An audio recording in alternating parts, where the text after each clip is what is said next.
गलत आदत। एक बार अकबर गहन सोच में थे। ऐसा लग रहा था परेशान हैं। तब एक दरबारी ने उनकी परेशानी का कारण पूछा। तब अकबर ने बताया उनके बेटे सलीम को अंगूठा चूसने की एक गंभीर गलत आदत पड़ गई है। जैसे जैसे वे बड़े होते जा रहे हैं, इस आदत की वजह से हम सभी परेशान हैं। लेकिन शहजादे जिद्दी हैं और किसी की नहीं सुनते। तब उस दरबारी ने अकबर को एक संत के विषय में बताया। उसने कहा कि एक संत है, कहते हैं कि उनसे जो एक बार बात कर लेता है वो उनकी हर बात सुनता है और अपनी सारी बुराई त्याग देता है। उसकी बातें सुन अकबर को अपनी परेशानी का हल उस संत में दिखाई दिया और अकबर ने उस संत को दरबार में लाने का आदेश दे दिया। कुछ समय बाद संत को दरबार में बुलाया गया, उनका आदर सत्कार किया गया। तब संत ने लाने का कारण पूछा। अकबर ने उन्हें सलीम की अंगूठा चूसने की आदत के बारे में बताया और कुछ उपाय करने कहा। अकबर और सभी दरबारी टकटकी लगाए संत को देखने लगे कि वो क्या उपाय करता है। लेकिन संत कुछ देर सोचने के बाद बोला, उसे 1 हफ्ते का समय चाहिए। और ऐसा कहकर वो बिना सलीम से मिले चला गया। उस समय दरबार में महान बीरबल भी मौजूद थे।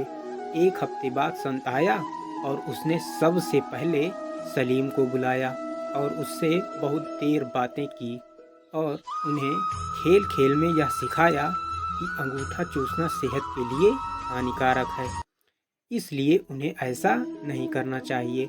और सलीम को बात समझ आ गई और उन्होंने सबके बीच कभी अंगूठा न चूसने की कसम खाई। संत ने जो बातें सलीम को समझाई वो सभी आम बातें थी। वो चाहता तो यह बात उसी दिन दरबार में कह सकता था, लेकिन उसने हफ्ते का समय लिया। यह बात अकबर और दरबारियों को हजम नहीं हुई और उन्होंने इसे दरबार की तौहीन माना और अकबर से संत को सजा देने की मांग कर डाली। अकबर भी दरबारियों की बात से सहमत थे और उन्होंने भी सजा देना तय किया।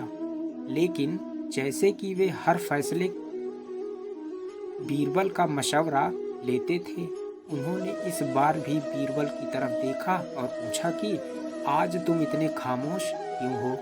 क्या तुम्हें नहीं लगता इस संत को सजा मिलनी चाहिए?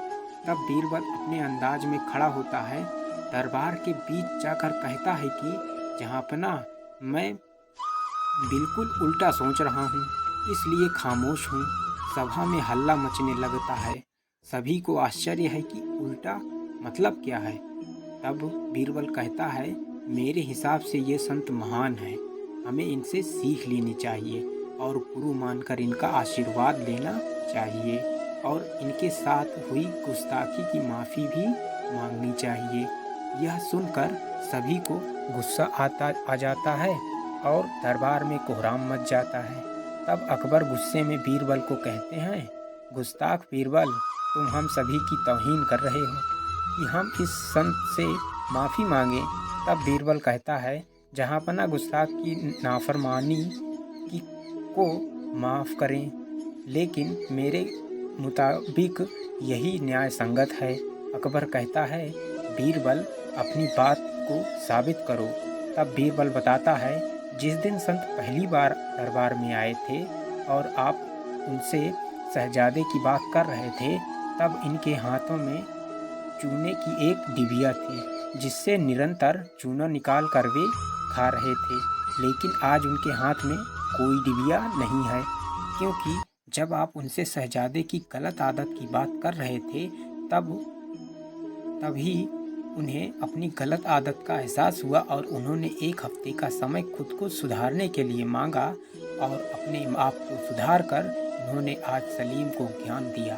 ऐसे लोग बहुत कम होते हैं जो पहले खुद की कमी को देखे और उसे सुधारे, इसलिए मेरे हिसाब से ये एक महान संत हैं। सभी को बात समझ आती है और सभी संत से माफ़ी मांग उनसे आशीर्वाद लेते हैं। तो दोस्तों, इस कहानी से हमें 2 शिक्षा मिलती है। पहली, किसी को ज्ञान देने अथवा सीख देने से पहले अपने अंतःकरण में अवश्य झांकें कि क्या आप खुद उस ज्ञान के दायरे में जीवन जीते हैं। क्या आप में ये वे गुण सभी गुण हैं जिसका ज्ञान आप दूसरों को दे रहे हैं। अगर नहीं है तो पहले खुद को सुधारें, फिर दूसरों को ज्ञान दें। और अगर आप खुद सुधर नहीं सकते तो दूसरों को ज्ञान देने का आपको कोई हक नहीं बनता।